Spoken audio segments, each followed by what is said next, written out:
잠시 뒤에 예배가 시작될 예정입니다. 자리에 앉으셔서 기도하시면서 예배 준비하셨으면 좋겠습니다.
네, 찬양으로 예배 시작하도록 하겠습니다. 오늘 처음 찬양은 비준비하시니 라는 찬양입니다. 처음 하는 찬양이고 생소하실 텐데 제가 한 주 동안 이 찬양을 들으면서 부르면서 좀 많은 위로가 있었어서 함께 나눴으면 좋겠다라고 해서 준비했습니다. 함께 찬양하시도록 하겠습니다.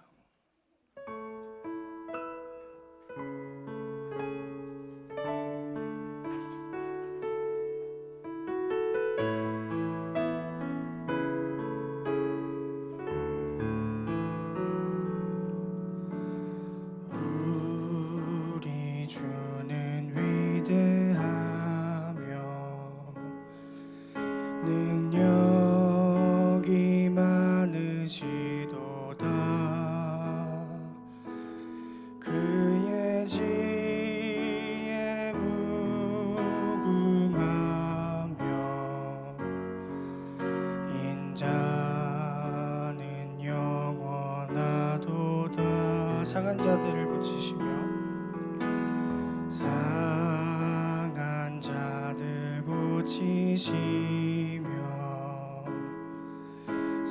상처를 싸매시도다.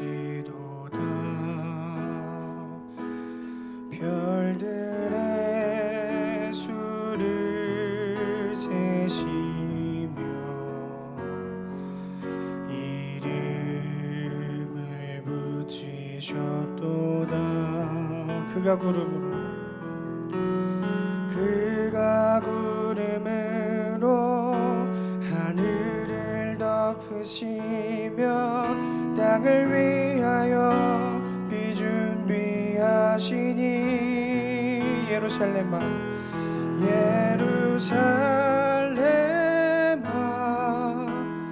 여호와를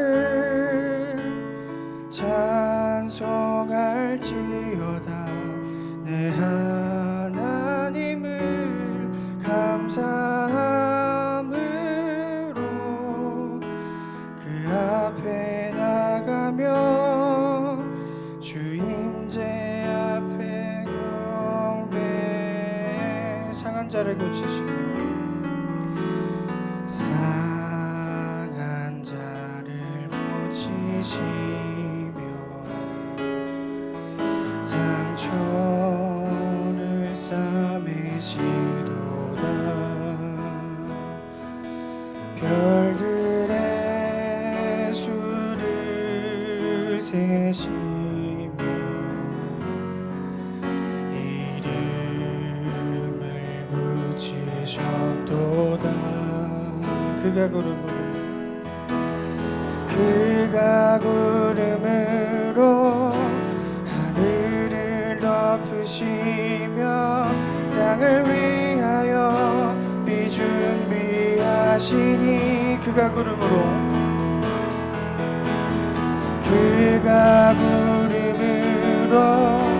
하늘을 덮으시며 땅을 위하여 비 준비하시니 예루살렘아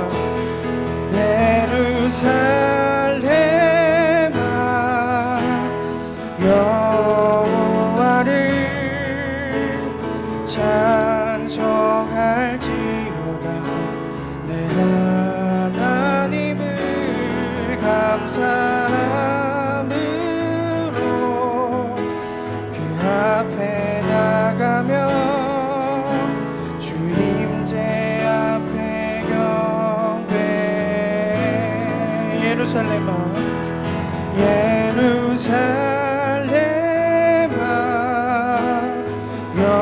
여호와를 찬송할지어다. 내 하나님을 감사함으로 그 앞에 나가며 주 임재 앞에 경배. 예루살렘아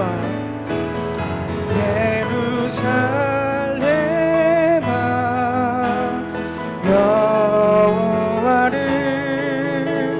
찬송할지어다. 내 하나님을 감사함으로 그 앞에 나가며 주 임재 앞에 경배. 예루살렘아 여호와를 찬송할지어다. 내 감사함으로 그 앞에 나가며 주 임재 앞에 경배.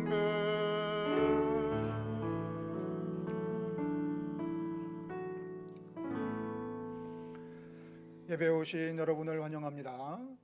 이제 10월 9일 주날개 그늘교회 주일 예배 개회하겠습니다. 함께 일어나서 개회 찬양 주기도문송 함께 하시겠습니다.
우리 함께 예배드린 성도들과 평화 인사를 나누겠습니다. 반갑습니다. 주님의 사랑으로 사랑합니다. 하나님 큰 은혜 받는 시간 되시기 바랍니다. 신령과 진정으로 드리는 예배 되기 바랍니다. 우리 서로 크게 박수하며 서로 격려하고 하나님께 영광 돌리겠습니다. 찬송 69장 온 천하 만민 우러러 함께 하시겠습니다.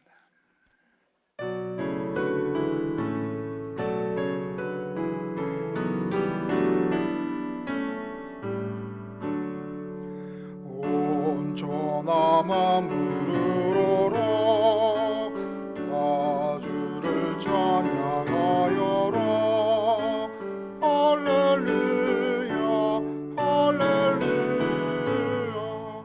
조금 빛나는 밝은 해, 조금 빛나는 밝은 달, 하나님을 찬양하라. 할렐루야 할렐루야 할렐루야. 힘차게 부는 바람아 나가는 묘한 구름아. 할렐루야 할렐루야. 젖없는 장한 아침에 젖이는 고운 저녁날 하나님을 찬양하라. 할렐루야 할렐루야 할렐루야. 저 흘러가는 맑은 물 다 주를 노래하여라. 할렐루야 할렐루야. 저주와 많은 밝은 물 그 빛과 열을 내어서 하나님을 찬양하라. 할렐루야 할렐루야 할렐루야. 저 귀한 땅은 날마다 한없는 복을 펼치어. 할렐루야 할렐루야. 땅 위의 꽃과 열매들 주 영광 나타내어서 하나님을 찬양하라.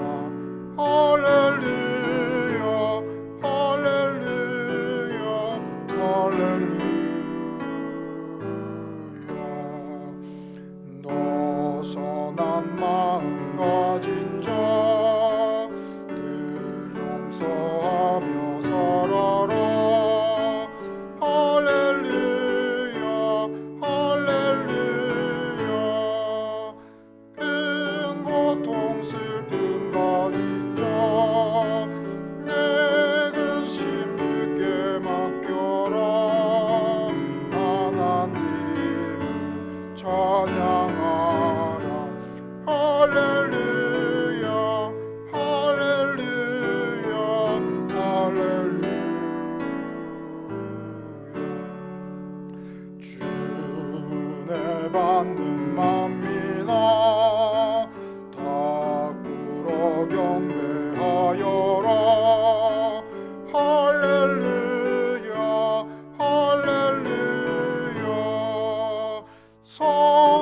성삼위일체 주님께 존귀와 영광 돌려라.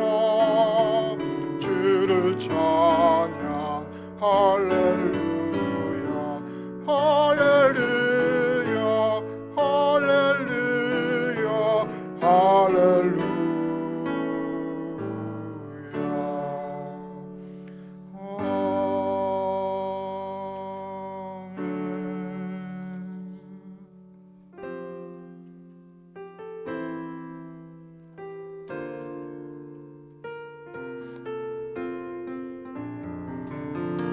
저는 예배자입니다. 같이 찬양하도록 하겠습니다. 나는 하나님을 예배하는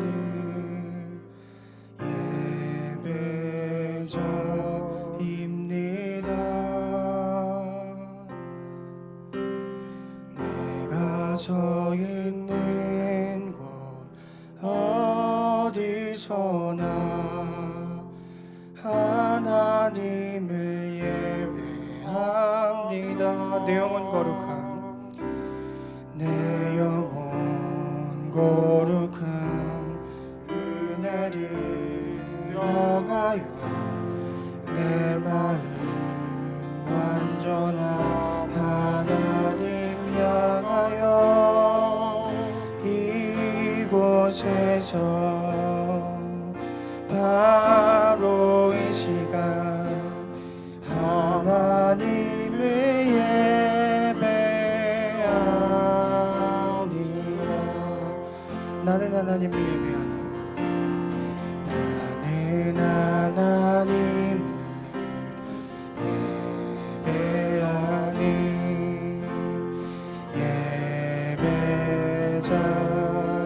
예배자입니다. 내가 서 있는 곳 어디서나 하나님을 예배합니다. 내 영혼 거룩한 은혜를 향하여 내 마음 완전한 하나님 향하여 내 영혼 거룩한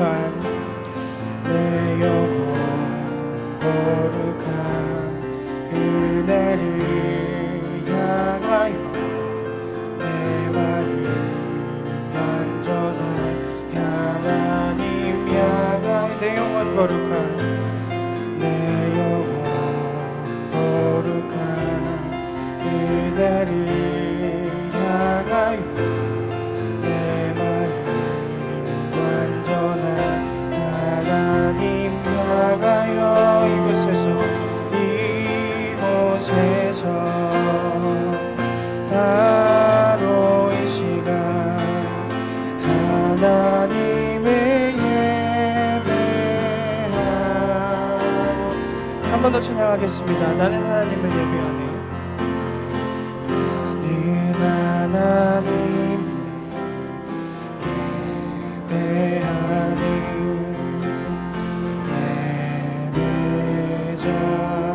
예배자입니다. 내가 서 있는 곳 어디서나 하나님을 예배합니다. 내 영혼 거룩한 은혜를 향하여 내 마음 완전한 하나님 향하여 이곳에서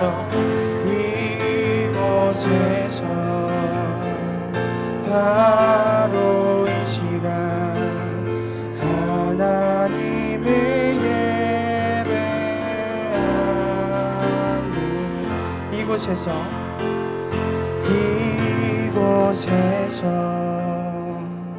바로 이 시간 하나님을 예배하니.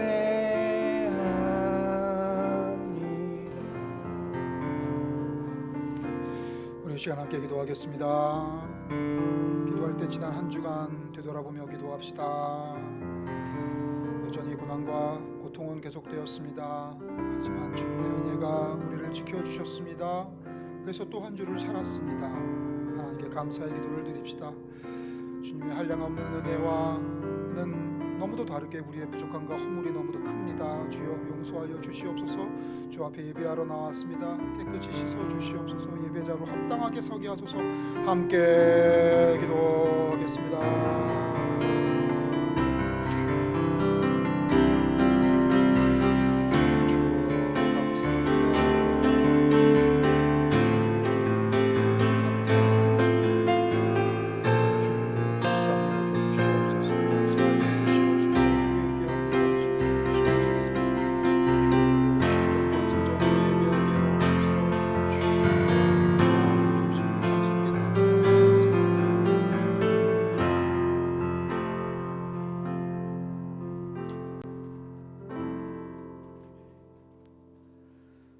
살아계신 하나님 감사합니다.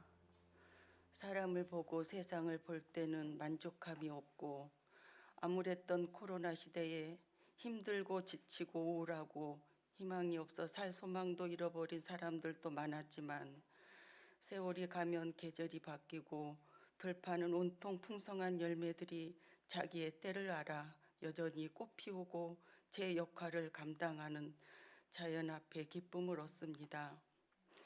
주님의 솜씨가 얼마나 놀라운지요. 매일 일용할 양식을 채워주시는 주님의 섭리를 느낄 때 좋은 이웃을 주시고 공동체를 주셔서 서로 사랑의 힘을 공급받게 하시며 일상의 평범한 삶이 행복이란 걸 알게 해주시니 감사합니다. 그러나 작은 것에 마음 상하고 불만하여 감사를 놓칠 때 사람을 미워하는 죄를 짓게 됩니다. 용서하여 주시고 성령으로 충만케 하사 주님의 다스림 안에 항상 거할 수 있도록 도와주시옵소서. 전쟁으로 고통당하는 나라의 국민들 보호하여 주시고 복음을 위해 위험을 무릅쓰고 애쓰시는 선교사님과 가족들을 지켜 주시옵소서. 질병과 사투 중인 환우와 가족들 긍휼을 베풀어 주시어서 속히 회복된 은혜를 허락하여 주시옵소서.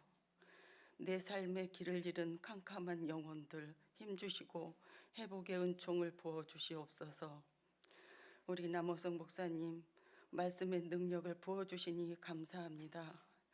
말씀을 받기만 하고 행동으로 옮기지 못하는 머리만 커진 아이가 되지 않도록 믿음의 근력과 내면의 성숙함으로 온유와 부드러움으로 덕을 잘 세워나가는 주날개 그늘교회 공동체가 되기를 소망합니다. 오늘도 주신 말씀 감사히 받고 거룩한 산 예배가 되도록 축복하여 주시옵소서. 감사드리며 살아계신 예수님의 이름으로 기도합니다. 아멘.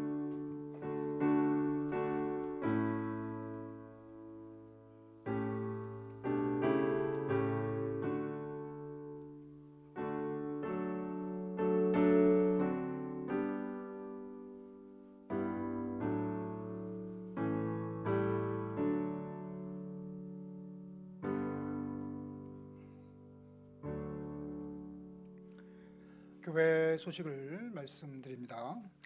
오늘 예배는 더하나 목장 헌신 예배로 드려지고 있습니다. 목장 헌신 일정 말씀드립니다. 16일 다음 주 햇빛 돼지 목장, 23일 새임 꽃길 목장, 30일 청년부가 예배를 위해서 봉사하겠습니다.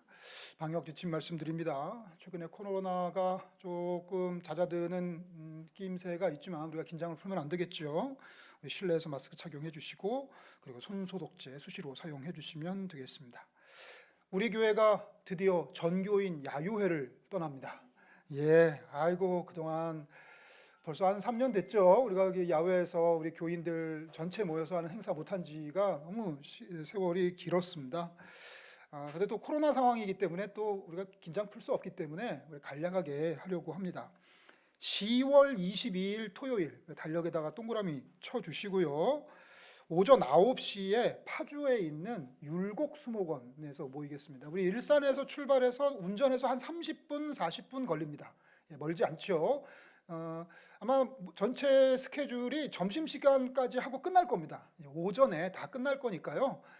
호수공원 산책한다는 그런 정도 생각하시고 오시면 될 것 같습니다. 교회 버스는 오전 8시에 윙윙 발전소에서 출발할 거고요. 여기서 이제 크게 광고된 것 중에서 오늘 오전에 운영위원회를 통해서 변경된 게 있습니다. 회비가 없습니다. 기분 좋으시죠? 원래 여러분의 참석하시는 분 회비 받아서 점심도 먹고 뭐 음료도 먹고 하려는 필요를 하는데 우리 단지 산울림 산악회 행사가 아니라 주날개 근육교회 전체 행사로 받기로 해서 회비 없이 오시면 되겠습니다. 그래서 우리가 미리 식수를 좀 확인해야 되기 때문에 각 목장별로 목자님께 참석 여부를 말씀해 주셔서 이번에 좀 거국적으로 우리 좀 다 모여서 야외에서 좀 즐거운 시간 가졌으면 좋겠습니다. 돌아오는 토요일 목자 모임이 있고요. 15일 오후 5시에 윈윈발전소에서 모이겠습니다. 수요 예배, 지금 우리가 성경의 모든 것 시리즈 모이고 있습니다. 청년부 평일 예배 모이고 있고요. 10월의 책으로는 제가 최근에 펴낸 예수 믿음 구원 천국으로 10월의 책을 하도록 하겠습니다. 지금 광고 드릴 게 있는데요. 오늘 예배가 기술상의 문제로 온라인으로 송출되고 있지 못합니다. 그래서 아마 예배 끝나자마자 파일을 녹화로 떠서 업로드해서 진행될 것 같습니다. 저희 교회 지난 7일 날 어제 그전에요. 우리 민순덕 이종탁 집사님 장남 이동호 군 결혼식이 있었습니다. 근데 저희가 사전에 광고가 되지 않았지요. 예, 근데 우리 결혼하는 가정 쪽에서 그렇게 해주시기를 요청을 하셨어요. 왜냐하면 다음 달에 그 집에 딸내미가 결혼하거든요. 이게 어찌어찌 하다 보니까 아주 딱 달라붙어가지고 혼사가 2번이나 있게 됐는데, 뭐 저희 입장에서는 그거 당연히 알려고 당연히 축하하고 해야 되는 거 아니야. 그런데 이제 결혼식을 치르는 입장에서는 죄송하고 좀 부담되고, 그래서 이번 결혼식 때 축의금 같은 거는 이제 사양하신다고 말씀하셨고요. 예배 나가시면서 또 감사하다고 또 떡을 준비해 주셨어요. 함께 나누면 될 것 같습니다. 그 얘기는 이제 11월 첫 주에 있을 그 집에 우리 또 다른 혼사에 여러분 2배로 참여하셔서 2배로 축하해 주십사 하는 그런 제 말 생각이 듭니다. 예. 기타 사항은 지면을 참고해 주시면 되겠습니다. 이제 주님께서 오늘 우리에게 허락하신 말씀 함께 보겠습니다. 오늘의 말씀 사도행전 12장 11절로 17절 말씀, 심경임 성도님 봉독해 주시겠습니다.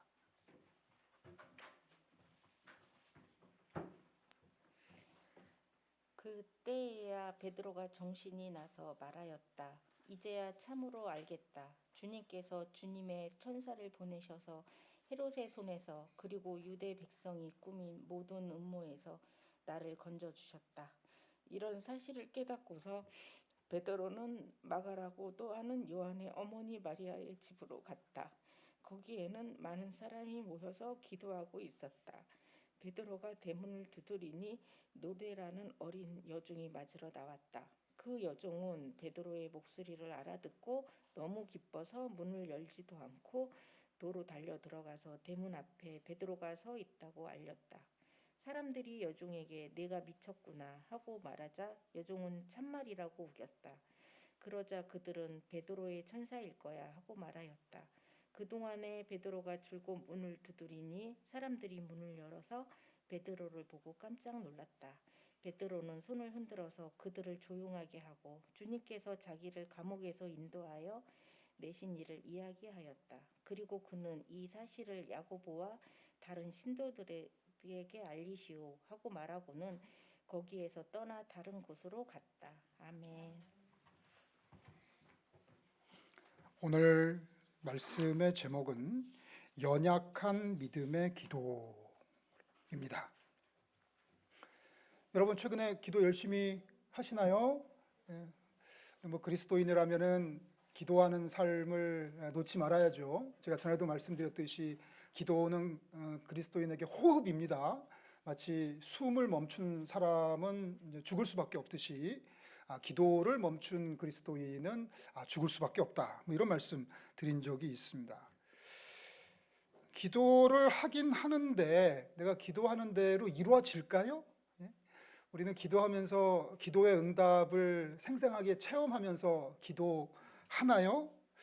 어쩌면 우리 중에 목사님 제가 최근엔 기도를 잘 못합니다 하는 분이 혹시라도 계신다면 그 이유가 기도하면 뭐해? 이루어지지도 않는데 이런 생각이 저변에 깔려서 그런지도 모르겠어요. 어떻게 해야 응답을 받을 수 있을까요? 내가 어떻게 기도하면은 하나님께서 응답해 주실까요? 저는 옛날에 그런 얘기를 들었어요. 기도를 많이 해야 된다. 그래서 저 매일마다 너 기도 얼마 해? 저 5분 하는데 아니야. 10분 해야 돼. 10분 하는데 50분 해야 돼. 새벽에 나와. 철야 기도도 나와. 수요 기도에도 나와. 기도를 많이 해야 돼. 그럼 하나님이 들어주시고 기도를 적게 하면 하나님이 안 들어주셔. 이렇게 얘기하는 거 진짜로 들어봤습니다. 이런 얘기도 들어봤어요. 저는 기도 응답이 안 돼요.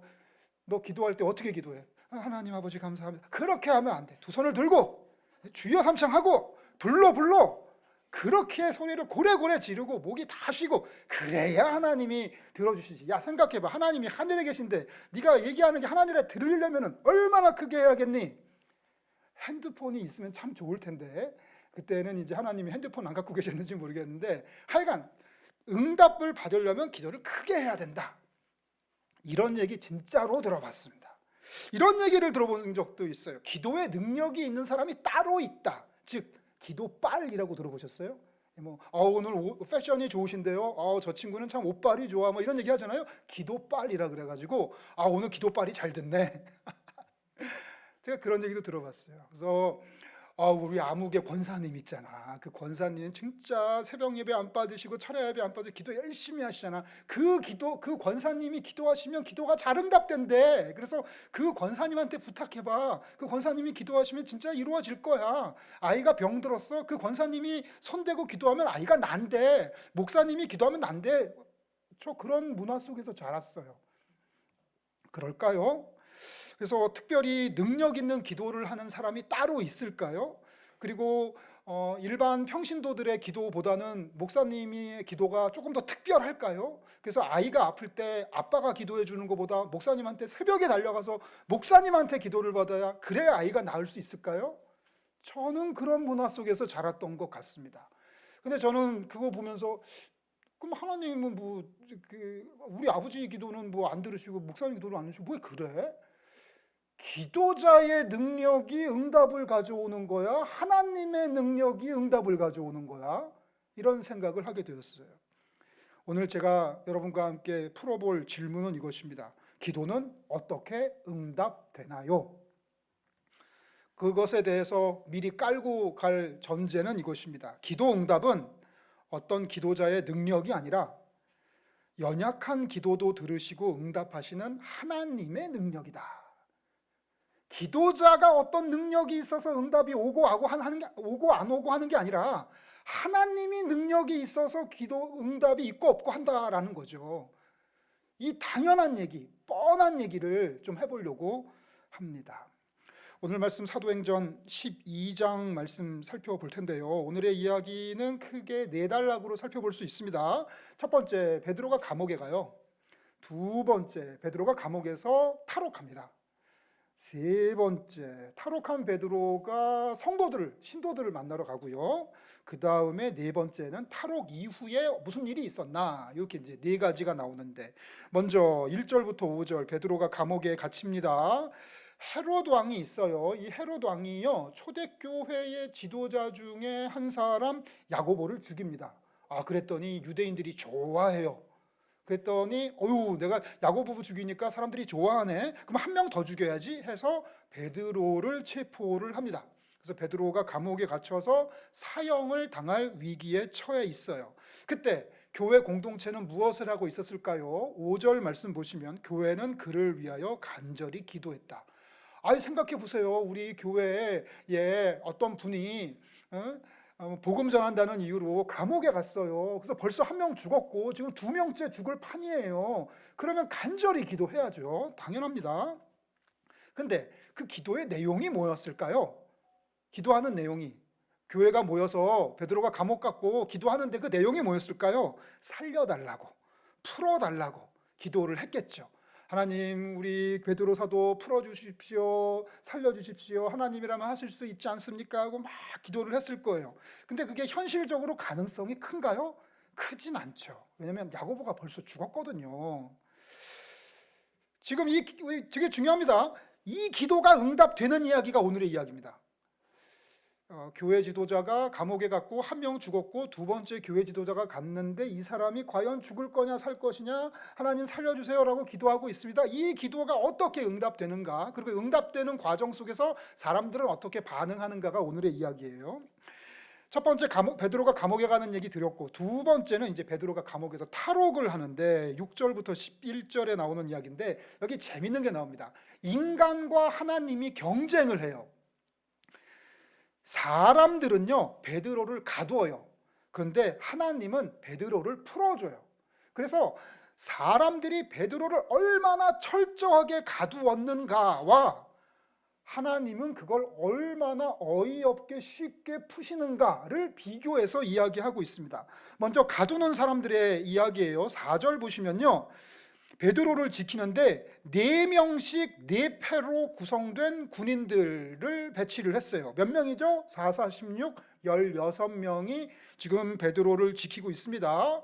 베드로를 지키는데 이놈이 도망가면 안 되니까 6절 보시면 쇠사슬 2개로 묶었습니다. 아마 팔을 묶고 다리를 묶었던 것 같아요. 그리고 군인 2명 틈에서, 그러니까 베드로가 있거든요. 근데 왼쪽에 군인, 오른쪽 군인이 있고 그 사이에 낑겨 있는 거예요. 이 범죄자를 체포해서 경찰차로 데려갈 때 보면은 차 안에서 왼쪽에 한 명, 오른쪽에 한 명 이렇게 지키고 있죠. 가운데 범죄자가 수갑을 차고 있고, 이런 모양 생각하시면 되겠어요. 그리고 그 앞에 문 앞에는 파수꾼이 있습니다. 파수꾼들이 있어요. 그리고 초소, 첫 번째 초소 10절 보시면 첫 번째 초소, 두 번째 초소 지나서 그 다음에 철문이 있어요.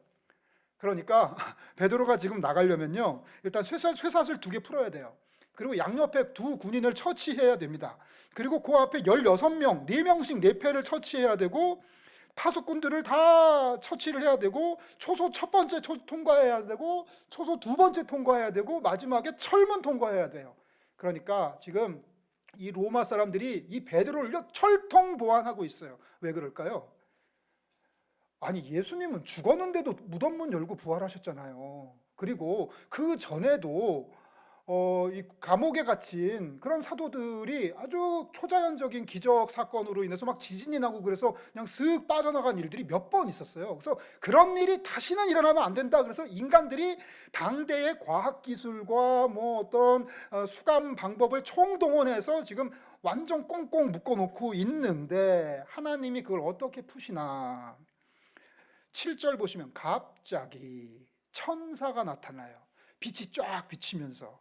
그러면서 쇠사슬이 그냥 풀려요. 원래 쇠사슬을 풀려면 열쇠를 가져와, 영화 보면 나오잖아요. 막 열쇠를 가져와 간수한테 해가지고 그 뭉치에서 그 중에 또 하나예요. 그럼 막 이거 넣어보고 저거 넣어보고 해서 막 푸는 게 아니라 저절로 풀려요. 그리고 그 막힌 철문을 어떻게 열죠? 뛰어넘을까요? 용접기로 녹일까요? 아닙니다. 저절로 열려요. 아니, 그러니까 인간들은 당시 로마 제국의 사법 시스템, 군사 시스템으로 그 하나님의 사람을 엄청나게 철저하게 가두었는데 그냥 아주 쉽게 설렁설렁 풀려버립니다. 근데 중요한 게 뭐냐? 베드로가 예상을 못했어요. 그 얘기는 밖에서 우리 교인들이 그렇게 열심히 기도하고 있고, 그리고 하나님은 인간이 꽁꽁 묶어서 풀 수 있는 분이니 나는 오늘 저녁에 나가게 될 수도 있어 하고 나갈 준비를 하고 있지 않았다는 거죠. 천사가 나타나서요, 7절 보면요, 옆구리를 쳐서 깨웠어요. 그러니까 베드로 지금 자고 있습니다. 지금 양쪽의 간수 사이에서 쿨쿨 자고 있어요. 오늘 나갈 생각을 안 하고 있어요. 아마 베드로야 일어나라 말로 했는데 안 일어났나 봐요. 빛이 비쳤다 그러거든요. 그때 형광등이 어디 있어요? 깜깜하지. 근데 거기 빛이 비쳤으면 눈이 부셔라도 깨야 되는데 얼마나 잠이 들었는지 불러도 안 일어나고, 그래서 때립니다. 야, 일어나, 정신 차려. 그래서 때려요. 그리고 나서 8절에 뭐라고 하냐면 띠를 띠고 신을 신어라. 그러니까 이건 아예 취침 준비를 다 했습니다.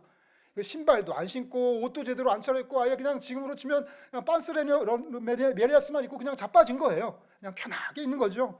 어쩌면 베드로가 감옥 생활이 한두 번이 아니어서 편해질 수도 있습니다. 그러니까 나갈 준비를 전혀 안 하고 있어요. 겉옷을 둘러라. 겉옷을 안 두르고 있고. 그리고 일어나서 베드로가 뭐랬는지 아세요? 9절 보시면 참인 줄 모르고 환상을 보는 줄 알았다. 베드로는요, 다른 인간들하고 똑같았어요. 자기가 이렇게 하나님의 초자연적인 현상으로 쉽게 나갈 거라고, 오늘이 그날일 거라고 상상도 못하고 있던 거죠. 베드로가 믿음이 없었습니다. 베드로가 감옥에 갇혔고 베드로가 이제 탈옥을 했습니다. 그리고 나서 베드로가 신도들을 만나러 가는 이야기가 12절부터 17절에 나와요. 어디냐면 거기가 마리아의 집으로 갔어요. 갔더니 거기 많은 사람들이 모여서 기도를 하고 있었습니다. 아마 그 기도 소리가 바깥으로 들렸을 거예요. 문 밖에 있는 베드로가 들었을 거예요. 지금 마리아의 집에 갔더니 안에서 웅성웅성거리는 소리가 나요. 무슨 소리지 하고 귀 기울여 봤더니 아유, 우리 베드로 사도 풀어주십시오, 우리 베드로 사도 살려주십시오 하고 막 열심히 통성 기도를 하는 거예요. 그때 베드로의 마음이 어땠을까요? 뭉클했겠죠. 그래서 빨리 이들과 함께하고 싶다고 생각을 했겠죠. 그래서 베드로가 문을 두드립니다. 쿵쿵쿵. 지금으로 치면은 이제 벨을 누른 거죠. 그랬더니 그 안에서 로데라는 이름을 가진 어린 여종이 문으로 가요. 왜 로데가 문으로 갔을까요? 다른 사람들은 기도하고 있으니까. 그러니까 다른 사람은 막 기도해요. 밖에서 누가 쿵쿵쿵 해니까 야, 누구 왔나 봐, 너 가봐. 그러면서 제일 아랫사람, 제일 연약한 몸종. 그러니까 여기 보면 어린 여종, 여기에 이제 세 개념이 달려 있어요. 첫 번째 어리다, 두 번째 여자다, 세 번째 종이다. 그러니까 당대 사회 시스템에서 가장 밑바닥에 있는 존재라는 거죠. 근데 로데가 베드로가 이제 저예요, 베드로 문 열어주세요 라는 소리를 듣고 목소리를 알아듣고 너무 기뻤어요. 기쁘면 열어줘야 되잖아요. 여기서부터 코미디입니다. 문을 안 열어줘요. 안 열어주고 너무 기쁜 나머지 도로 들어가서 사람들한테 얘기했어요. 베드로님이 오셨어요 라고 얘기했어요. 근데 밖에서 지금 베드로는 급해요. 지금 탈옥했어요. 언제 잡힐지 몰라요. 그러고 있는데 그럼 빨리 문을 열어줘야 되는데 안에서 그러고 있는 거예요. 그랬더니 사람들이 뭐라 그랬죠? 너 미쳤구나. 아니 지금 이 사람들 기도하고 있잖아요. 뭐라고 기도하고 있죠? 베드로 풀어달라고. 그래서 하나님이 응답하셨잖아요. 베드로 왔잖아요. 그랬더니 너 미쳤구나. 천사일 거야. 그 얘기는 헛것을 본 걸 거야. 그랬더니 로데가 참말이라고 우깁니다. 그랬더니 밖에서 베드로가 또 문을 두드려요. 급합니다. 그랬더니 사람들이 문 열고 그제서 놀라 자빠져요. 그러나서 베드로가 조용히 하라. 그 얘기는 소리를 꽥질렀다는 겁니다. 당연하죠. 소리를 지를만 하죠. 아니 진짜 왔어. 나는 진짜 올 줄 몰랐는데 진짜 온 거죠. 조용히 하라. 다른 성도들에게 알려라. 그러면서 떠났어요. 이게 베드로가 성도들을 만난 얘기고, 마지막 얘기는 이제 베드로 탈옥한 이후에 로마는 어떤 상황이었나. 그 경비병 어떻게 됐겠습니까? 사형에 처해졌습니다. 그리고 그 헤롯 왕은, 모든 책임을 졌던 헤롯 왕은 어떻게 됐죠? 성경에 보면은 벌레에 먹혀 죽었다고 나와 있어요. 죽을 뻔했던 베드로는 살아났고요. 베드로를 죽이려 했던 사람들은 죽었어요. 이게 오늘 이야기의 끝입니다. 베드로가 공동체의 기도와 하나님의 응답으로 감옥에서 벗어나는 이야기가 오늘의 이야기입니다. 그래요. 초대교회는 기도 위에 세워진 교회입니다. 사도행전에 보면요, 기도라는 말이 되게 많이 나와요. 36번이나 기도라는 단어가 등장을 합니다. 그 기도를 잘 살펴보면은 세 가지 공통점이 있는 것 같습니다. 첫 번째는 이미 말씀드렸듯이 사도행전에 나온 초대교회는 기도하는 교회였다. 기도를 했다라는 겁니다. 오늘 말씀만 보더라도 5절 보면은 베드로가 감옥 가니까 교회는 그 베드로를 위해서 하나님께 간절히 기도했습니다. 12절 보시면 많은 사람이 모여서 베드로가 풀려나기를 기도했습니다. 이걸 보면은 공통점이 있어요. 첫 번째, 공동체 기도, 즉 혼자 하는 기도가 아니었어요. 교회, 많은 사람이 모여서 하는 기도고, 두 번째는 중보 기도입니다. 자기가 자기를 위해서 하는 기도가 아니라 내가 다른 사람을 위해서 하는 기도였고, 그리고 진심으로 간절히 하는 기도였다는 거죠. 왜 초대교회는 기도하는 교회였을까요? 두 가지 말씀드리고 싶어요. 첫 번째, 불가능하니까. 그러니까 내가 해서 할 수 있을 것 같으면 안 해요. 기도. 내가 지금 전기밥솥에다가 밥을 안 쳤는데 하나님 아버지 이 밥이 맛있는 밥이 될 수 있게 해주세요라고 기도 안 합니다. 왜냐면 할 수 있으니까. 뭐 기계가 특별히 문제 없고 하면은 그냥 밥은 될 거니까. 우린 그런 거 갖고 기도하지 않습니다. 근데 초대교회가 기도했다는 거는, 초대교회는 불가능한 일에 도전하고 있어요. 부활하신 예수 그리스도를 믿고 전한다는, 그분이 우리의 주님임을 전한다는 불가능한 일, 위험한 일을 하고 있기 때문에, 가능하면 기도 안 하니까 그렇죠. 그리고 무능력하니까 기도합니다. 기도 외에는 할 수 있는 일이 없어요. 그러니까 기도할 수밖에 없었다는 거죠. 초대교회는 그들이 연약했기 때문에 기도밖에 할 수 없어서 기도 하는 교회였고, 두 번째 초대교회 기도의 특징은요, 믿음이 부족해요. 이 초대교회에서 나오는 이 기도 상황, 오늘 본문 말씀을 봐도요, 사람들이 하나님을 향한 굳센 믿음으로 기도하는 게 아니라 되게 믿음이 연약해요. 허접합니다. 기도 응답에 대한 반응들을 보면 되게 의외로 반응하고 연약하고 믿음이 없어요. 베드로 볼까요? 자기가 풀려나고도 막 당황해요. 환상인 줄 알고, 그리고 뒤늦게 깨닫고 어리벙벙하고 있어요. 아마도 로마 군인들의 그 경계가 너무 강했기 때문에 본인이 풀려날 거라고 전혀 예상을 못했던 것 같아요. 하나님이 천사를 보내서 나를 풀어줄 거라고 전혀 생각을 안 했던 것 같아요. 믿음이 없습니다. 그 신도들도 마찬가지예요. 기도 열심히 했고 그 응답으로 풀려났는데 그걸 의심해요. 그러면서 네가 미쳤구나, 베드로의 천사일 거야. 오히려 기도 응답을 확인하고 기뻐하는 자를 꾸중하고 조롱합니다. 사실 이거는 너무 빨리 응답해서 그런 것 같기도 해요. 원래 우리 사람이 그래요. 쉽게 주면요 소중함을 몰라요. 그래서 노력하고 잘 안 되고 실패하고 해서 어렵게 얻어야 그 소중함을 알죠. 그러고도 소중함을 까먹고 감사를 잊어버리죠. 그런데 오늘 본문 말씀에 보면 믿음이 있었던 사람 한 명이 나오는데 그게 로데라는 아이입니다. 너무 기뻐했어요. 그 얘기 뭐냐면은 기도의 응답인 줄 금방 알았어요. 그래서 근데 왜 다른 사람들은 기도의 응답의 결과를 의심했는데 로데라는 아이만 그거를 믿었을까? 저는 어린 여종이니까 그랬다고 생각합니다. 다시 말씀드리지만 내 능력으로 할 수 있는 게 있고 이루어질 수 있을 거라고 생각하는 사람들은 기도하지도 않고 기도의 능력을 크게 보지도 않아요. 그런데 어린 여종같이 가진 것도 아무것도 없고 사회적으로 가장 낮고 정말 내 힘으로 할 수 있는 일이 아무도 없을 때 그 기도에 대한 그 열정과 절실함이 강해지면서 그리고 그 기도의 응답에 대한 감사가 훨씬 더 크다는 것이지요. 초대교회는 열심히 기도하는 교회였습니다. 그러나 믿음은 많이 부족했던 교회예요. 그런데도 세 번째, 하나님은 그 연약한 기도에 응답하셨다는 거죠. 여럿이 함께하는 공동체 기도, 자기를 위해서 하는 것이 아니라 남을 위해서 하는 중보의 기도, 그리고 설렁설렁 하는 게 아니라 진심으로 기도하는 그 기도에 하나님께서 응답하셨어요. 믿음이 없는 기도임에도 하나님이 응답을 하셨습니다. 우리는 기도 응답에 대해서 이런 오해를 가지고 있습니다. 인간의 계획대로 이루어지는 게 기도 응답이다. 아니죠. 하나님의 계획대로죠. 그리고 그 기도가 이루어지는 응답되는 능력은 인간의 기도에 있는 거다. 과연 그럴까요? 그리고 그 기도의 응답은 인간이 주도해서 하나님을 막 채근하고 종용하고 시켜서 하나님이 거기에 굴복해서 알았어 조용히 해 내가 해줄게 하는 식으로 기도가 응답되는 거라고 착각을 한다는 겁니다. 그러면 그게 아니면은 기도는 어떤 과정을 통해서 응답되나요? 인간의 계획대로 응답되나요? 아닙니다. 하나님의 계획대로 응답되는 겁니다. 그 얘기는 내가 죽어라고 기도해도 하나님의 계획이 아니면 이루어지지 않습니다. 그리고 우리는 그때 내가 잘못 기도했구나. 하나님의 뜻은 또 딴 데 있나 보구나 하고 금방 하나님을 신뢰해야 된다는 거죠. 두 번째, 기도가 응답될 수 있는 능력을 누가 갖고 있나요? 하나님이 갖고 계십니다. 기도자가 갖고 있는 게 아닙니다. 하나님의 그 은혜의 능력으로 기도가 응답되는 것이고, 그리고 기도 응답은 누가 주도권을 쥐고 있죠? 인간이 주도권을 쥐고 하나님을 시키는 건가요? 아니죠. 하나님이 주도권을 갖고 계시고 인간은 거기에 순종하는 거죠. 아이가 엄마한테 땡깡을 부릴 수 있어요. 그러면 때때로 엄마가 그래 알았어 하고 해주기도 합니다.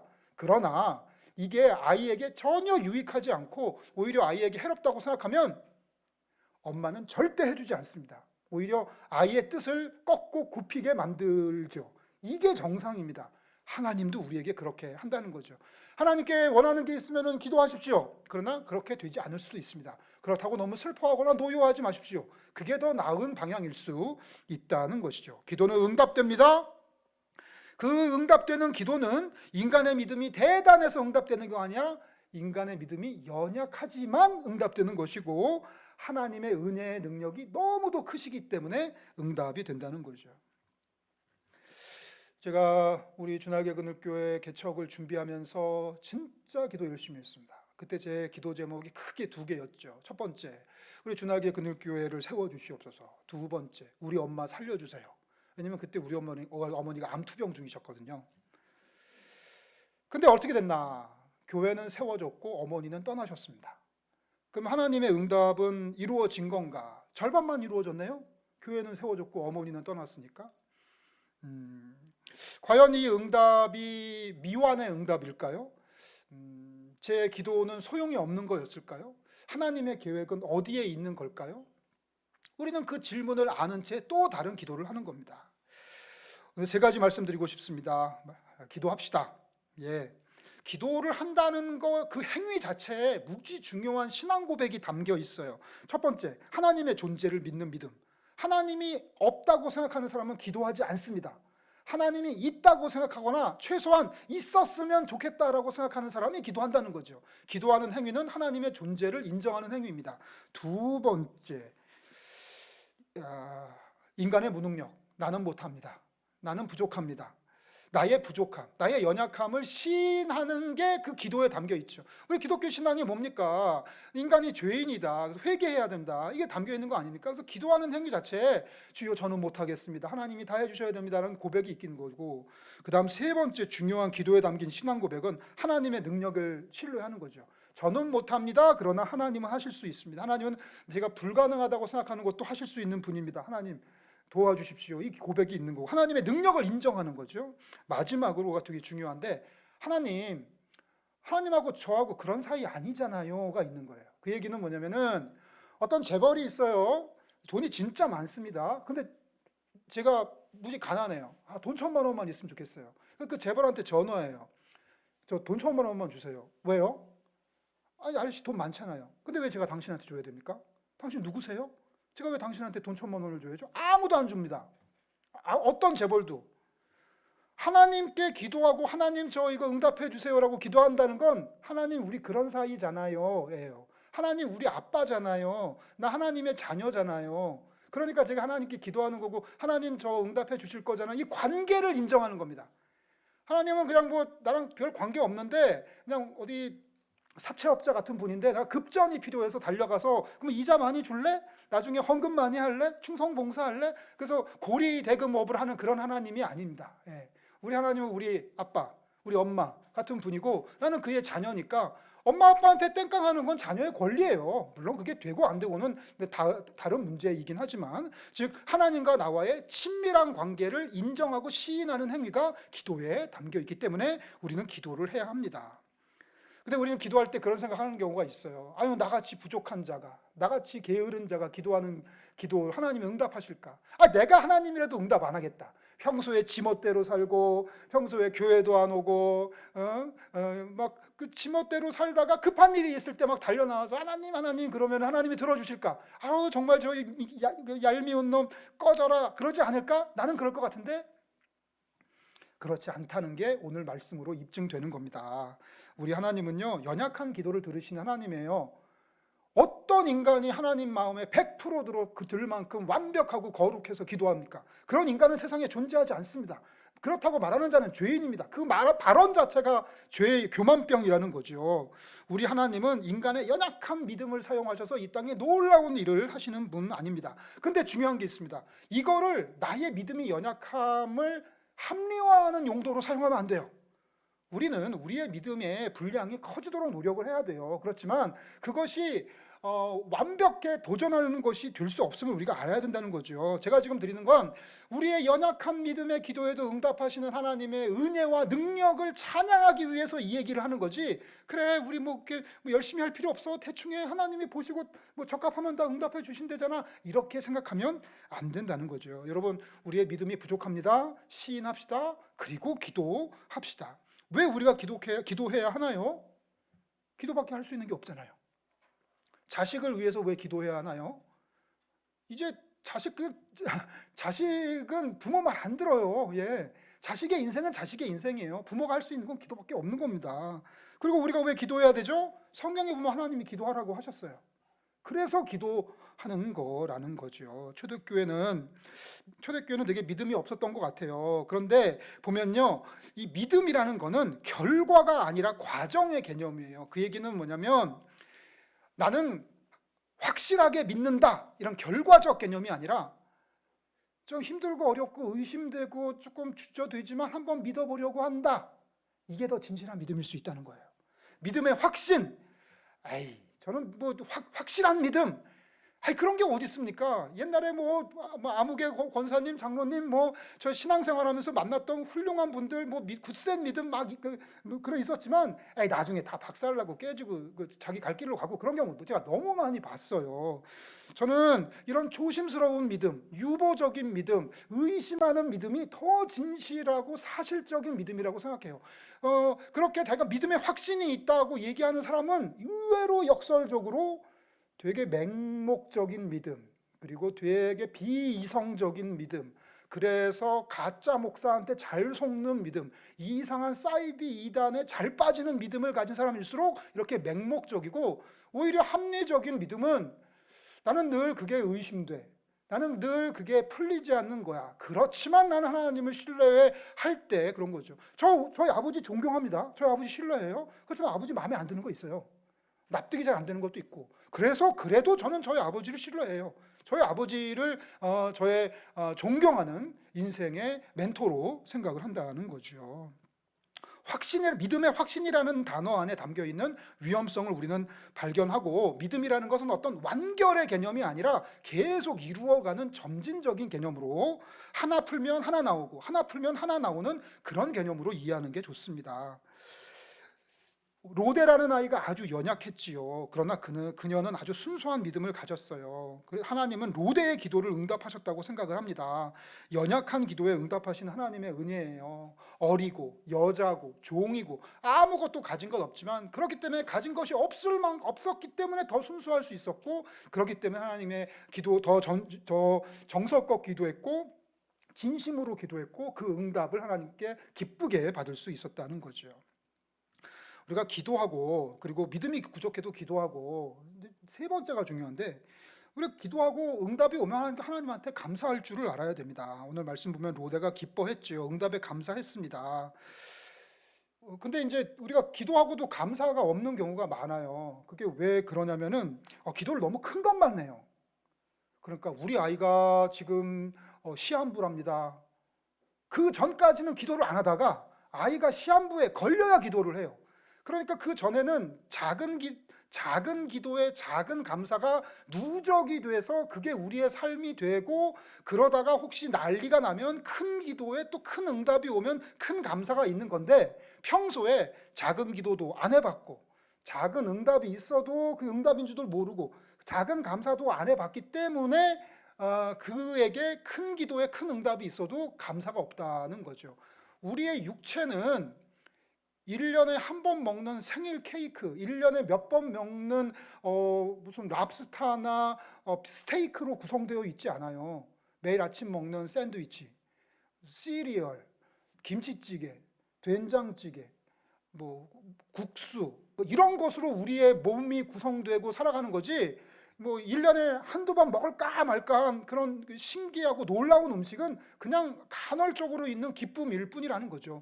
우리의 생활도 마찬가지죠. 매일의 삶 속에서 아주 작은 기도, 아니 뭐 이런 것까지 기도하나 할 정도의 작은 기도, 그리고 거기에 대한 작은 응답, 그러면 뭐 이런 것까지 응답하시나 하는 작은 응답, 그리고 그거를 매일마다 인지하고 하나님께 감사하는 작은 감사, 아니 뭐 그런 것까지 감사할 필요 있나 하는 작은 감사가 매일매일 조금씩 누적돼서 우리의 신앙과 우리의 삶이 형성되는 거지, 아무것도 안 하고 있다가 큰 난리가 나서 죽어라고 기도했더니 그게 또 이루어지면 또 감사한 줄도 모르고, 이런 식으로 무슨 핵폭탄 떨어지듯이 그렇게 신앙생활 하면 안 된다는 것이죠. 우리의 일상 속에서 작은 기도, 작은 응답, 작은 감사의 순환이 항상 일어나는 우리가 되었으면 좋겠습니다. 우리 인간은 연약합니다. 보십시오. 베드로를 가두려고 죽어라고 애썼어요. 근데 그거 연약했습니다. 쉽게 풀렸어요. 그들의 기도한다는 사람들의 믿음도 연약했어요. 그들의 기도도 연약했어요. 그들의 연약함만 보다면 이 기도는 절대 응답되면 안 돼요. 왜냐면 너무 연약하니까. 그런데 하나님의 능력이 크셨습니다. 하나님의 은혜가 크셨어요. 그래서 기도의 응답, 예상치 못한 기도의 응답을 주셨다는 거죠. 초대교회는 연약한 기도 위에 세워진 교회였습니다. 우리 교회도 연약한 기도 위에 세워진 교회입니다. 우리의 믿음도 연약한 기도 위에 세워진 믿음입니다. 부디 우리의 인생을 연약한 기도 위에 항상 올려놓읍시다. 부디 우리 교회가 연약한 기도, 작은 응답, 작은 감사가 모여서 큰 역사를 이루어가는 저와 여러분이 되시기를 간절히 축원합니다. 함께 기도하겠습니다. 우리 시간 기도할 때 오늘 말씀을 생각하며 기도합시다. 나는 기도하는가? 기도하는 나의 믿음은 어떠한가? 연약한 나의 믿음에도 하나님이 응답하실까? 의심하지 맙시다. 신뢰합시다. 하나님의 크신 은혜와 사랑의 계획 가운데 우리의 기도가 놓여 있다면 우리의 기도는 항상 응답될 것입니다. 우리는 기도하면서 깨닫게 될 것입니다. 아, 이런 건 기도하면 안 되는구나. 아, 이런 건 기도해야 되는 거구나 라는 걸 우리는 발견하게 될 것입니다. 우리 함께 공동 모여서 기도합시다. 또한 우리 나보다는 타인을 위해서 기도합시다. 진심으로 간절히 기도합시다. 함께 기도하겠습니다. 주여, 아버지 감사합니다. 이 연약한 믿음의 기도에도 응답하여 주시는 하나님의 놀라운 은혜의 능력에 감사드립니다. 주여, 우리는 부족하고 연약합니다.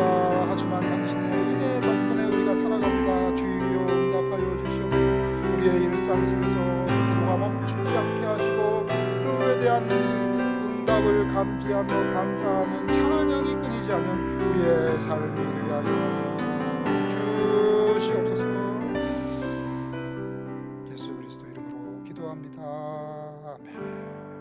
찬양 약할 때 강함 되시네 함께 하시겠습니다.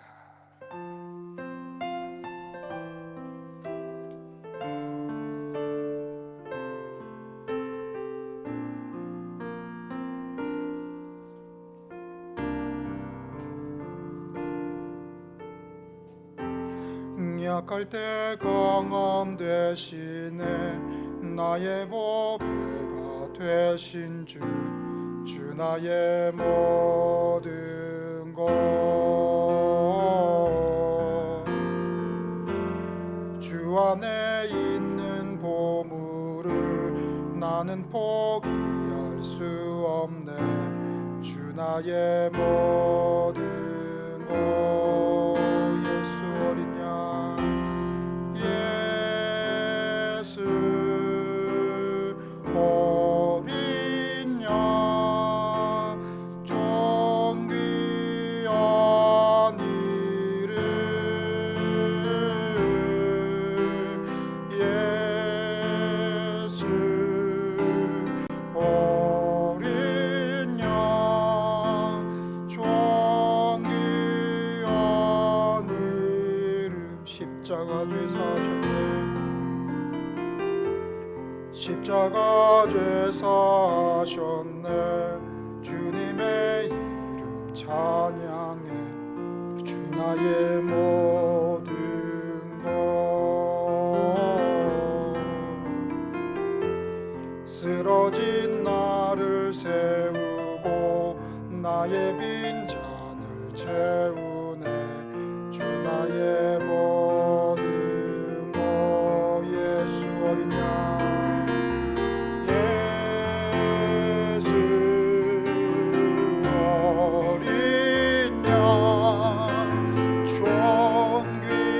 존귀한 이름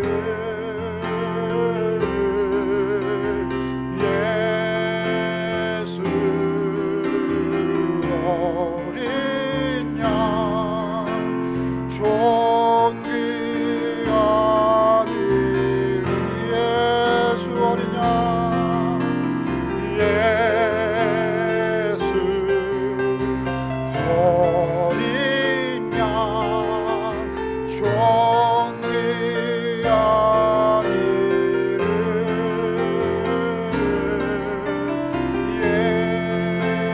예수 어린 양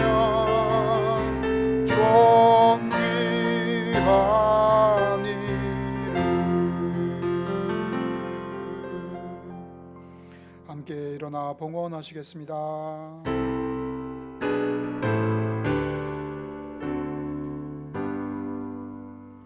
모든 주께로부터 왔으니 이 예물을 주께 드리나이다.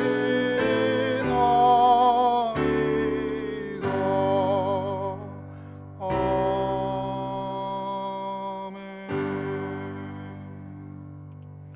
사랑과 은혜가 충만하신 하나님 아버지 감사합니다. 당신의 존귀와 영광에 감사하고자 나와 예배드리는 자들의 발걸음에 복을 내려 주시옵소서. 주님, 당신께 예물을 드립니다. 주여 받아 주시옵소서.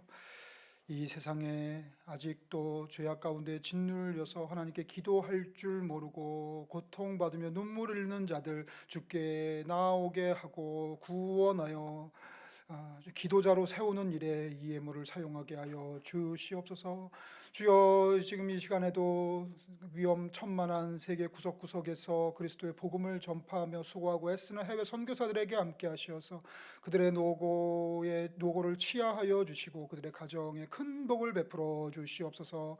이 땅에 공평과 정의와 평화와 생명의 가치를 이루기 위하여 수고하고 애쓰며 약한 자들과 함께 울고 웃는 우리 사회 선교사들에게 함께 하시어서 이 땅에 주님께서 기뻐하시는 일들이 일어날 수 있도록 하는 일에 이 예물을 사용하게 하여 주시옵소서.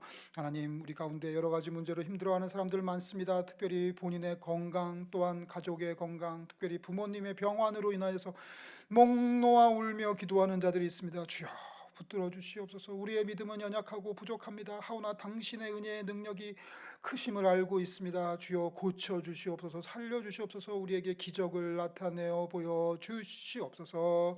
하나님, 우리 가운데 물질로 인하여 궁핍한 자 있습니다. 자기의 필요를 채우지 못하여서 눈물을 흘리는 자들이 있습니다. 주여, 우리가 헛된 것 강구하지 않고 주여 주님께 기도하기 원합니다. 주여, 우리의 필요를 채워 주시옵소서. 우리를 살려 주시옵소서. 하늘에서 만나를 풍족히 내려 주시옵소서. 우리가 돈으로 인하여 범죄하기 않게 하여 주시옵소서. 이 험한 죄악 세상과 함께 어울려져 있는 이 자본주의 사회에 우리가 깨어 있게 하시고 만몬에게 굴복하지 아니하고 오직 예수 그리스도의 영광을 위하여 내 소유를 나누고 베풀 수 있는 우리가 되게 하여 주시옵소서. 예수 그리스도 이름으로 기도합니다. 아멘. 함께 공동체 기도를 드리겠습니다. 비록 연약한 믿음이지만 기도하기를 멈추지 아니하고 감사하는 교회가 되게 하여 주시옵소서. 기도합시다. 본인과 가족과 부모님의 질병으로 인하여 고통당하고 있는 사람들, 전쟁과 자연재해로 인하여 눈물을 흘리는 사람들 위로하여 주시옵소서. 치유하여 주시옵소서. 이 땅에 정의와 평화가 이루어지게 하시고 온 생태계의 질서가 회복되어 창조 질서가 이루어지게 하소서. 함께 기도하겠습니다.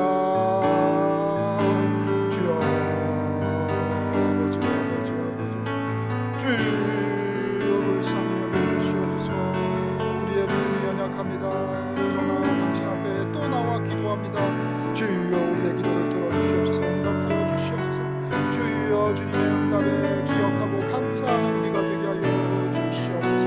주여, 병환 가운데 있는 부모님 계십니다. 주여, 고쳐주시옵소서. 살려주시옵소서.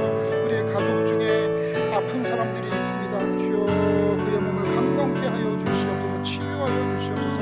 이 세상에 왜 이로 불의와 전쟁과 폭력이 넘치는지요. 주여, 당신의 정의와 평화가 강물처럼 흐르게 하옵소서.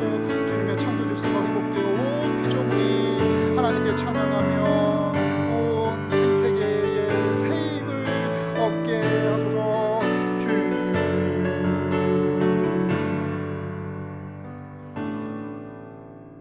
예수 그리스도 이름으로 기도합니다.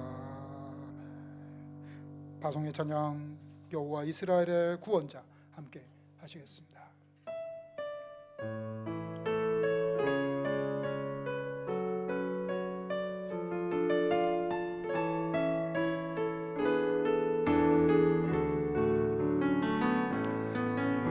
여호와 이스라엘의 구원자 처음과 나중 되신 주 그가 너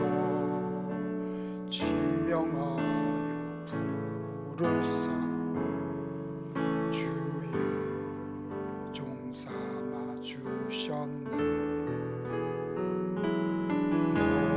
너를 그의 손바닥에 새기사 결코 잊지 않으시리라. 환난 중에 피난처가 되시며 항상 인도하시니 너는 일어나 주의 빛을 걸어라. 땅끝까지 주 선포하라. 그가 너로 이방의 빛을 삼아 구원을 베푸시. 너는 일어나 주의 빛을 발하라. 땅끝까지 주 선포하라. 그가 너로 이방의 빛을 삼아 구원을 베푸시. 그가 너로 이방의 빛을 삼아 구원을 베푸시리라.